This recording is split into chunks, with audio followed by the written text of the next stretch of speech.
السلام علیکم ورحمۃ اللہ وبرکاتہ۔ سورہ بقرہ حصہ نمبر 85، سورہ بقرہ حصہ نمبر 85، آیت نمبر 60، رکوع نمبر 7، مفسرین کے اقوال، رکوع نمبر 7، مفسرین کے اقوال۔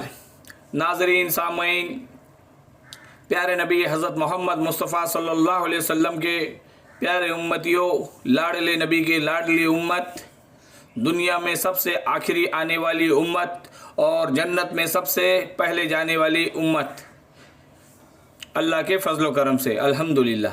تو اللہ تعالیٰ کا فضل و کرم احسان ہوا تو ہم نے رکوع نمبر 6 تک پڑھا سورہ بقرہ کے، اور ہم بنی اسرائیل کے بارے میں پڑھ رہے ہیں۔ ایک ایک بات ہمارے علم میں آ رہی ہے، ایک ایک بات، اور پڑھتے پڑھتے ہم کو جیسے کہ پتہ معلوم ہے کہ ہم سے پہلے یہ امت تھی جو دنیا کی امامت کرتی تھی، دنیا کی رہنمائی کرتی تھی، لیکن یہ ناکام ہوئی۔ اللہ نے پھر ان کو معزول کر دیا اور ہمیں کھڑا کیا ہے۔ اور اگر ہمیں کامیاب ہونا ہے تو بنی اسرائیل سے کے واقعات سے ہمیں کافی عبرت بھی ملتی ہے، اور کئی نصیحتیں اللہ کی ہمیں ملتی ہے ان 10 رکوعوں میں، جس کا ہم مطالعہ کر رہے ہیں، جس کے تعلق سے مفسرین کے ایک ایک اقوال کو پڑھ رہے ہیں۔ اللہ کا فضل و کرم ہے۔ تو اسی کے تعلق سے پچھلے حصے میں ہم نے پڑھا تھا کہ بنی اسرائیل نے جب اریحا یعنی کہ یریکو شہر فتح کیا تو وقت کے نبی نے ان سے کہا تھا کہ جاؤ اس شہر میں داخل ہو جاؤ، لیکن استغفار کرتے ہوئے، اللہ کی بخشش مانگتے ہوئے، حتتن کہو، لیکن انہوں نے اس کو بدل دیا، حتتن کہو کہ اللہ ہمیں بخش دے، لیکن انہوں نے ہنتتن کہا۔ کیا کہا؟ ہنتتن، کہ اللہ ہمیں گیہوں چاہیے، ایسا کہنے لگے۔ تو اللہ تعالیٰ کو یہ پسند نہیں آیا، تو اللہ تعالیٰ نے ان پر عذاب نازل فرمایا، اور وہ عذاب وبا کی شکل میں آیا، وہ سب کے سب ہلاک ہو گئے۔ تو اللہ تعالیٰ ایسی سرگردگی سے ہماری حفاظت فرمائے، اللہ تعالیٰ ایسے کاموں سے ہماری حفاظت فرمائے۔ تو ہم اپنے رکوع نمبر 7 کا آغاز کرتے ہیں، آیت نمبر 60۔ اپنے موضوع کے تعلق سے جو آیت ہے اس کو پہلے پڑھیں گے، پھر اس کے بعد اس کے تعلق سے مفسرین کے اقوال پڑھیں گے۔ اعوذ باللہ من الشیطان الرجیم، بسم اللہ الرحمن الرحیم۔ وَإِذِ اسْتَسْقَىٰ مُوسَىٰ لِقَوْمِهِ فَقُلْنَا اضْرِبْ بِعَصَاكَ الْحَجَرَ فَانْفَجَرَتْ مِنْهُ اثْنَتَا عَشْرَةَ عَيْنًا قَدْ عَلِمَ كُلُّ أُنَاسٍ مَّشْرَبَهُمْ كُلُوا وَاشْرَبُوا مِن رِّزْقِ اللَّهِ وَلَا تَعْثَوْا فِي الْأَرْضِ مُفْسِدِينَ۔ اور جب موسیٰ علیہ السلام نے اپنی قوم کے لیے پانی مانگا تو ہم نے کہا کہ اپنی لکڑی پتھر پر مارو، جس سے 12 چشمے بہہ نکلے، اور ہر گروہ نے اپنا چشمہ پہچان لیا، اور ہم نے کہہ دیا کہ اللہ تعالیٰ کا رزق کھاتے پیتے رہو اور زمین میں فساد نہ کرتے پھرو۔ یہ دوبارہ پہلے کی طرف آئے ہیں۔ اللہ تعالیٰ نے اس سے پہلے کا ایک واقعہ بتایا ہے۔ یہ واقعہ اس سے پہلے کا، جب یریکو شہر فتح ہونے سے پہلے کا واقعہ ہے کہ جب موسیٰ علیہ السلام نے اپنی قوم کے لیے پانی مانگا تو اللہ تعالیٰ نے کہا کہ اپنی لکڑی پتھر پر مارو، جس سے اس پتھر سے 12 چشمے بہہ نکلے، اور ہر گروہ یعنی کہ ہر قبیلے نے اپنا چشمہ پہچان لیا، اور اللہ تعالیٰ نے کہہ دیا کہ اللہ تعالیٰ کا رزق کھاتے پیتے رہو اور زمین میں فساد نہ کرتے پھرو۔ بنی اسرائیل کو صحرا میں کھانا مل گیا، بادل کا سایہ مل گیا، لیکن پانی کہاں سے آئے گا؟ کیونکہ ریگستان میں یا تو ریت ہوتی ہے یا پتھر ہوتے ہیں۔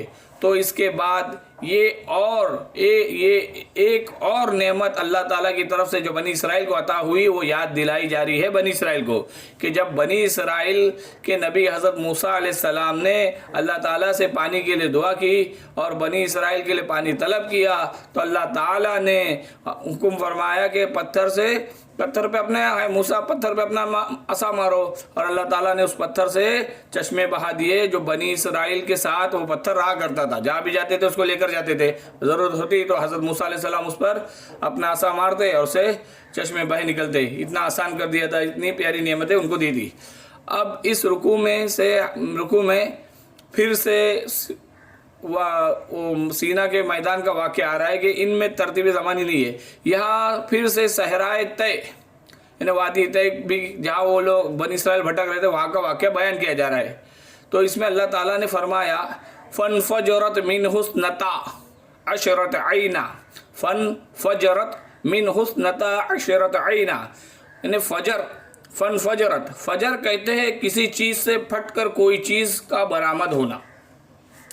فجر کہتے ہیں کسی چیز سے پھٹ کر کوئی چیز کا برآمد ہونا. جیسے کہ فجر کے وقت میں بھی رات کی تاریکی کا پردہ چاک ہوتا ہے, رات کی سیاہی کا, رات کی تاریکی کا پردہ چاک ہوتا ہے اور سفیدی نمودار ہوتی ہے, اس لیے اس وقت کو فجر کہتے ہیں. عربی زبان میں بڑی گہرائی ہے, ہم پہلے بھی پڑھ چکے ہیں اور آگے بھی اس سے تعلق سے کئی موضوع ہے ہمارے. تو اللہ تعالیٰ نے اس لیے کہا فَانْفَجَرَتْ مِنْهُ اثْنَتَا عَشْرَةَ عَيْنًا کہ فجر کہتے ہیں کہ کسی چیز سے پھٹ کر کوئی چیز برآمد ہونا. تو پتھر سے پھٹ کر پانی کے چشمے برآمد ہو رہے تھے. پھر آگے فرمایا کُلُّ أُنَاسٍ مَشْرَبَهُمْ کُلُّ أُنَاسٍ مَشْرَبَهُمْ قَدْ عَلِمَ كُلُّ أُنَاسٍ مَشْرَبَهُمْ. اناس سے مراد قبیلہ ہے کہ ہر قبیلے نے اپنے اپنے چشمے کو پہچان لیا, جیسا کہ اس آیت میں اللہ تعالیٰ نے فرمایا ہے. تو یہ بنی اسرائیل کو ایک اور نعمت یاد دلائی جا رہی ہے کہ اے بنی اسرائیل, جب تمہارے نبی حضرت موسیٰ علیہ السلام نے تمہارے لیے پانی طلب کیا تو ہم نے تمہارے لیے اس پتھر سے چشمے بہا دیے جو تمہارے ساتھ رہا کرتا تھا, اور تمہارے ہر قبیلے کے لیے اس میں سے ہم نے ایک ایک چشمہ جاری کر دیا, اور ہم نے کہہ دیا کہ من و سلوہ کھاتے رہو اور ان چشموں کا پانی پیتے رہو, اس سے بے محنت کی روزی کھا پی کر ہماری عبادت میں لگے رہو, نافرمانی کر کے زمین میں فساد مت پھیلاؤ ورنہ یہ نعمتیں چھین جائیں گی. تو بنی اسرائیل کو ایک اور نعمت یاد دلائی جا رہی ہے کہ اے بنی اسرائیل, جب تمہارے نبی حضرت موسیٰ علیہ السلام نے تمہارے لیے پانی طلب کیا تو ہم نے تمہارے لیے اس پتھر سے 12 چشمے بہا دیے جو تمہارے ساتھ رہا کرتا تھا, اور تمہارے ہر قبیلے کے لیے اس میں سے ہم نے ایک ایک چشمہ جاری کر دیا, اور ہم نے کہہ دیا کہ من و سلوہ کھاتے رہو اور چشموں کا پانی پیتے رہو, اس بے محنت کی روزی کھا پی کر ہماری عبادت میں لگے رہو, تو نافرمانی کر کے زمین میں فساد مت پھیلاؤ ورنہ یہ نعمتیں چھین جائیں گی. 12 چشموں سے مصلحت یہ تھی کہ بنی اسرائیل کے قبیلے 12 تھے, بنی اسرائیل کے 12 خاندان اس طرح تھے کہ حضرت یعقوب علیہ السلام کے 12 بیٹے تھے, ہر ایک کی اولاد کا ایک ایک خاندان تھا, سب کے سردار افسر جدا جدا تھے, الگ الگ تھے, اس لیے چشمے بھی 12 نکلے تھے. ہر ایک قبیلہ اپنی اپنی نہر کو اس طرح جان لیتا کہ ہر قبیلے کا ایک ایک آدمی پتھر کے پاس کھڑا رہ جاتا اور لکڑی لگتے ہی اس میں سے چشمے جاری ہو جاتے.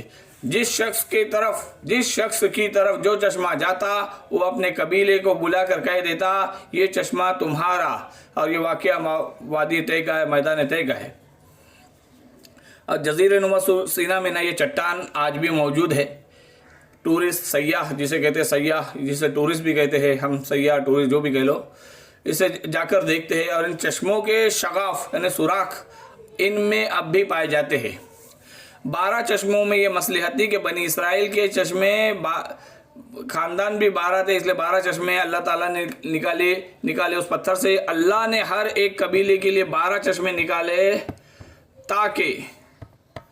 تاکہ ان میں اختلاف نہ ہو, ان کے درمیان پانی پر کوئی جھگڑا نہ ہو.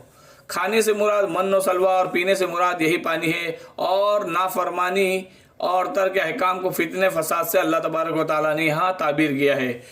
تو ایک ایسا ہی واقعہ اب کیسا ہے کہ بنی اسرائیل اور ہمارے کام بہت سے ملتے جلتے ہیں. تو حضرت موسیٰ علیہ السلام کا یہ معجزہ تھا کہ اللہ تعالیٰ نے حضرت موسیٰ علیہ السلام کے ہاتھ میں ایک عصا دیا تھا. تو معجزہ ان کے ہاتھ سے صادر کیسے ہوا کہ حضرت موسیٰ علیہ السلام نے اللہ کے حکم سے پتھر پر عصا مارا, پتھر سے 12 چشمے نکل پڑے. ایسا ہی ایک واقعہ ہوا تھا کہ نبی اکرم صلی اللہ علیہ وسلم کو صحابہ نے ایک سفر میں کہا کہ پانی کا بڑا مسئلہ ہو رہا ہے, ابھی وضو بھی کرنا ہے, پانی نہیں ہے. جانوروں کو بھی پانی کی ضرورت ہے، ہمیں بھی پانی کی ضرورت ہے، اور غسل کے لیے بھی کچھ حضرات کو پانی کی ضرورت ہے۔ تو نبی اکرم صلی اللہ علیہ وسلم نے کہا جس کے پاس جتنا پانی ہے لے آؤ۔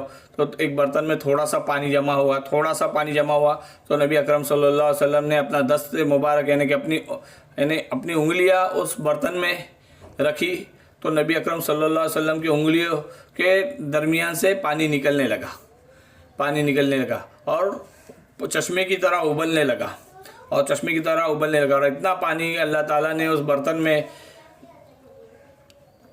رکھا کہ جب تک نبی اکرم صلی اللہ علیہ وسلم کا دست مبارک یعنی کہ انگلیاں ہاتھ مبارک اس برتن میں تھا تو انگلیوں سے پانی نکل رہا تھا، اور جیسے یہ ساریوں کی ضرورت پوری ہو گئی، لوگوں نے خود بھی پیا اور اپنے برتنوں کو بھر لیے، خود بھی پی کر سیر ہوئے، برتنوں کو بھر لیا، جانوروں کو پلایا، غسل والوں نے اپنا غسل کیا اور ساروں نے اپنی ضرورتیں پوری کی۔